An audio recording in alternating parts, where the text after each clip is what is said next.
The early morning of July 18th, 1944, brought with it an ominous stillness over the Norman countryside. The sun was just beginning to cut through the mist that hung low over the fields, and the air was thick with the promise of violence. In the distance, the sound of artillery could be heard, a distant hum that was becoming all too familiar. But for the men of the 2nd SS Panzer Division, it wasn't just another day of war. It was the beginning of something they couldn't yet understand. They were about to face the full brunt of what they had been told was the invincible American war machine. At the front of the line, General Fritz Bayerlein, the commander of the Panzer Lehr Division, stared out across the hedgerows, his breath shallow, his mind racing. In the past, the Germans had crushed opponents with swift, brutal attacks. But this felt different. The initial assault was supposed to be a diversion, a test of American resolve. The men in the trenches thought they were facing a typical defensive line, one they could push through like they had so many times before. But as the German soldiers began their advance, they were met with a surprise they could never have prepared for. The Americans had built their defenses meticulously. The hedgerows, thick with brambles and towering oaks, became a labyrinth of fire, blocking every attempt to advance. Machine guns rang out from every corner. Anti-tank guns fired with deadly precision. And the infantry, their movements well coordinated and relentless, fought back with a tenacity the Germans hadn't seen before.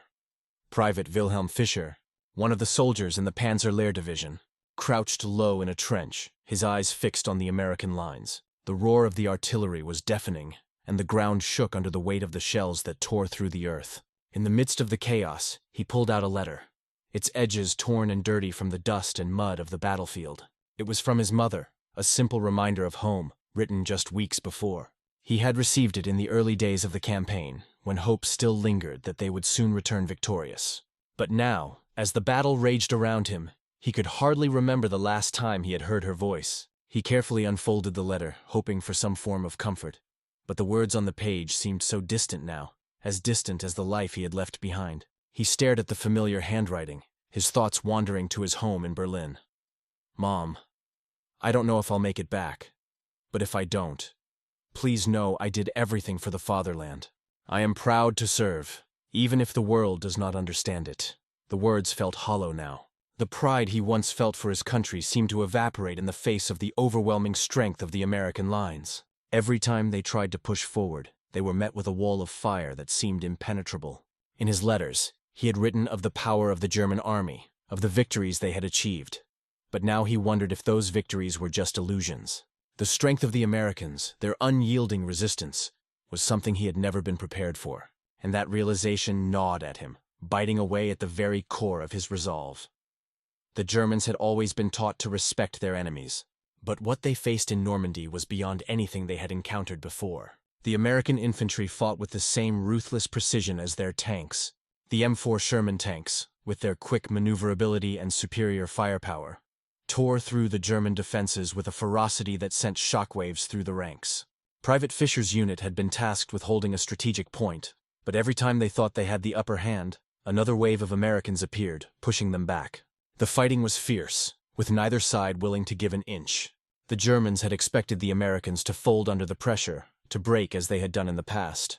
But instead, they stood their ground, firing back with an unrelenting force.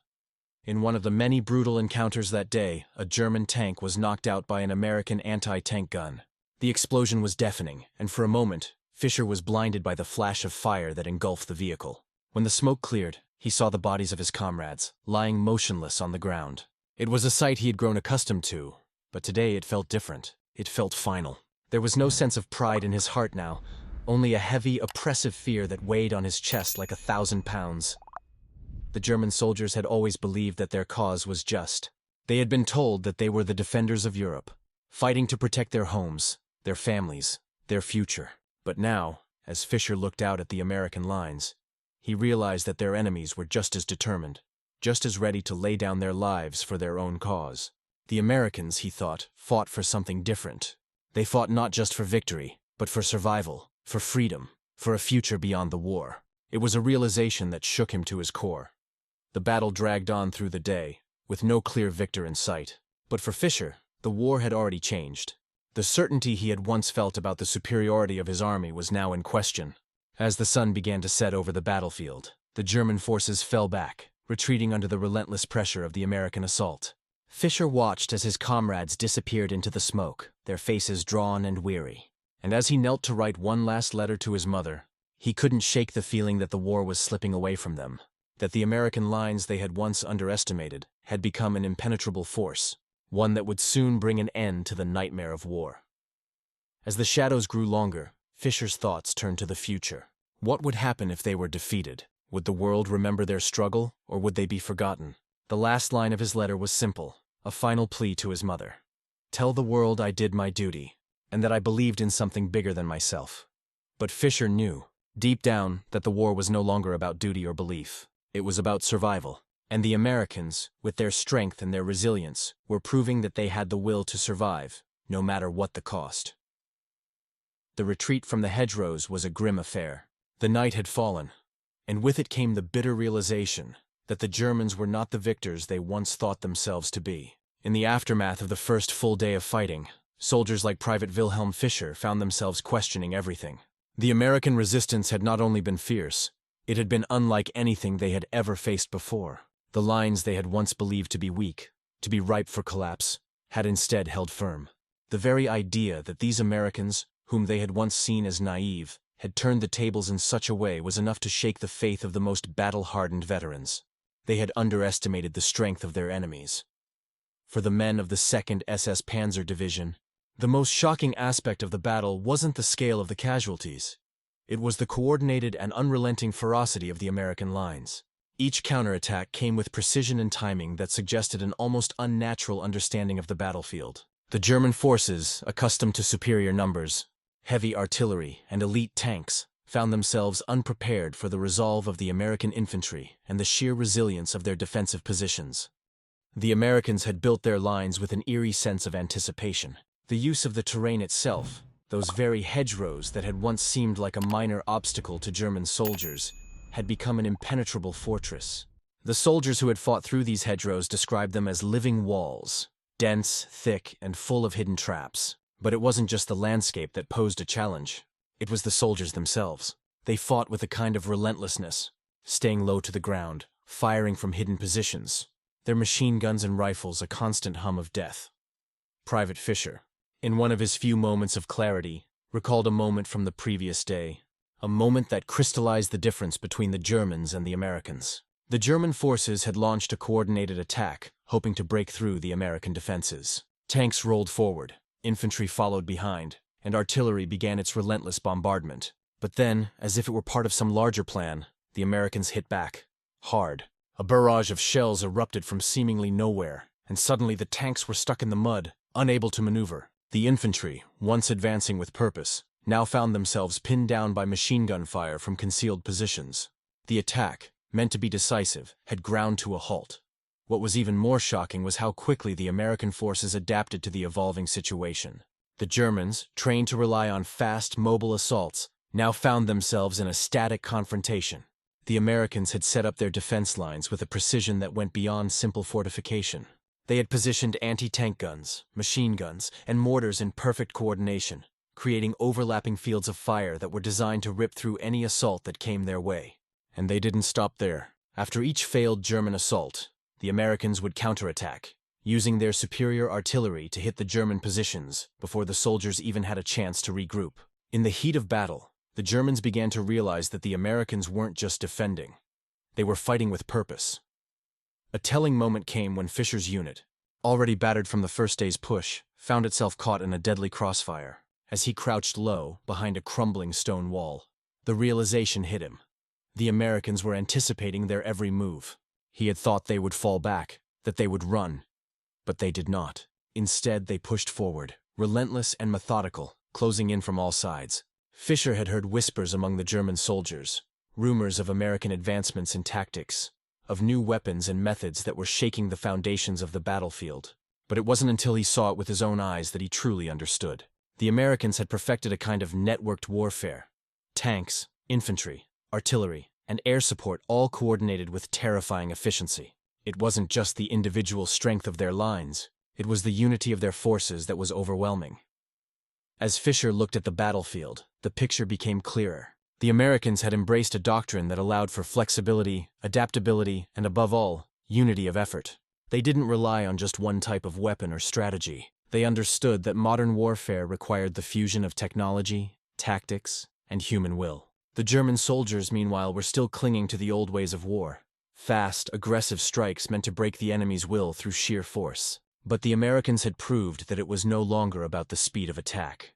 It was about the ability to hold the line, to endure and to adapt. The decisive factor, as Fisher would later recount in his letters, was the presence of new technology, radios that allowed the American units to communicate across vast distances, tanks equipped with better armor and firepower, and the integration of air support that could decimate the battlefield. But it wasn't just the machines. It was the men who operated them. The American soldiers, Fisher noted, seemed to have an unshakable confidence, a belief in their ability to overcome any obstacle. And it wasn't just confidence in themselves, it was confidence in their comrades, in the system that had been built to support them. Fisher wrote to his mother, "The lines are too strong. The American soldiers fight not for honor, but for something deeper. They do not break, and that is something I never thought I would see. We are losing ground. They are everywhere, and they are always prepared. The strength of their will, of their resolve, is something I cannot describe." As the battle raged on, Fisher and his comrades began to question everything. Had they underestimated the strength of their enemies? Had they misjudged the American spirit? They had come to Normandy with confidence, believing that their training, their equipment, and their ideology would see them through. But now, as the Americans pressed in from every direction, they began to see the truth. It wasn't just the power of their lines that made the Americans formidable. It was their unwavering resolve to fight and win, no matter the cost. And as the sun began to set over the battlefield, casting long shadows across the bloody earth, Fisher knew one thing for certain.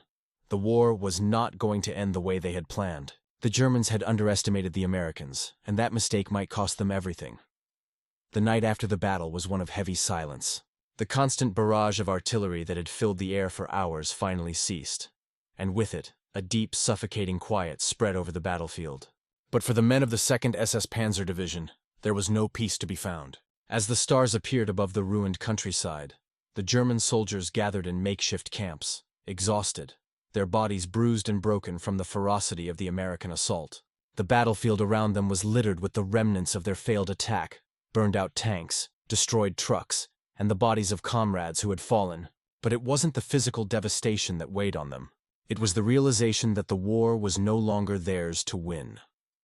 For Private Wilhelm Fischer, the weight of the defeat was palpable. He sat beside a cracked wall, clutching his rifle, his thoughts consumed by the events of the past few days. His hands trembled as he wrote his final letter to his mother, words spilling out onto the page in a desperate attempt to make sense of what had just happened. The strength of their lines, their resolve. "It is something I never imagined," he wrote. "We are not fighting for victory anymore. We are fighting for survival." There was no longer any doubt in his mind that the Germans were on the defensive, and that the Americans were no longer just invaders. They were the true masters of the battlefield. The American lines had been built with such precision, such coordination, that Fisher and his comrades felt as though they were battling an invisible force. The fortified positions, the machine gun nests, and the deadly artillery were only part of it. What truly set the Americans apart was their ability to adapt, to regroup and counterattack with surgical precision. Every German assault had been met with overwhelming force, and the resilience of the American soldiers, fighting not for territory, but for survival, had been their most powerful weapon. Fisher had watched in disbelief as waves of American infantry surged forward, pushing the Germans back at every turn. There was no hesitation, no fear in their movements, just a relentless drive that seemed to come from somewhere deep within. The American tanks, their M4 Shermans, had proved to be an insurmountable force. Fisher had been trained to fight tanks with his own weapons, Panzerfausts, anti-tank guns, and his trusty rifle. But against the sheer firepower and maneuverability of the Shermans, those weapons had been useless. He had seen them up close, large, almost invincible, their turrets swiveling with deadly accuracy as they unleashed their devastating shells on German positions. It was as though the very ground trembled beneath their tracks. The German soldiers, who had once prided themselves on their own armored divisions, now found themselves outclassed. But it wasn't just the tanks that brought fear to the German soldiers. It was the American air superiority. The P-51 Mustangs, with their long-range capabilities, had picked off German transport lines, cutting off supplies and reinforcements. Fisher had witnessed firsthand the terrifying precision with which the Americans targeted their transports. The air raids were relentless, the engines of the Mustangs a constant hum in the sky above. No place was safe, no retreat too distant. The Germans had tried to fight back with their own aircraft, but the superiority of the Allied air forces was undeniable. The war in the skies had become just as crucial as the one on the ground. And it wasn't just the hardware that made the Americans formidable. It was the indomitable spirit of their soldiers. As Fisher crouched in his foxhole, he heard the voices of his comrades, their words full of fear and disbelief. But over the gunfire and explosions, he also heard something else. A determination, a resolve that he had never expected from the enemy. The American soldiers fought not just for a victory, but for their comrades, for their homes, and for the belief that they could make it to the other side of the war. It was a spirit that the Germans had underestimated, a force that was not easily broken. As the days passed and the fighting continued, Fisher began to understand the true cost of the war. The Allies had not just succeeded in breaking through the German lines. They had destroyed the very foundation upon which the German war machine had been built. The disruption of German supply lines was now taking its toll, and the once mighty Wehrmacht was beginning to crumble. The lack of fuel, ammunition, and reinforcements left the Germans with fewer options and even fewer chances for success. The Americans had done what no one had thought possible. They had broken the German will to fight. Fisher's letter to his mother ended with a final, haunting line. "I don't know if I will survive this, but if I don't, please tell the world that we did not give up. We fought with everything we had, but the strength of their will was something we could never match." And as he sealed the letter, Fisher knew that the war was changing. The German soldiers, who had once been the most feared force in Europe, now found themselves fighting to survive against an enemy that was unlike any they had ever faced. The Americans were not just an invading force. They were a symbol of resilience, of determination, and of the unyielding spirit of a nation at war. The German soldiers could no longer hold on to the illusion of superiority. They were now locked in a battle for survival, and the Americans were determined to ensure they lost. As the final moments of the battle unfolded, Fisher's thoughts turned to the future. What would it look like for Germany if they were to lose this war? Would they rebuild, or would they be crushed beneath the weight of their own hubris? It was a question that would haunt him long after the fighting was over. But for now, as the sound of American artillery echoed in the distance, Fisher understood one undeniable truth. The war had changed, and the Allies had come to stay.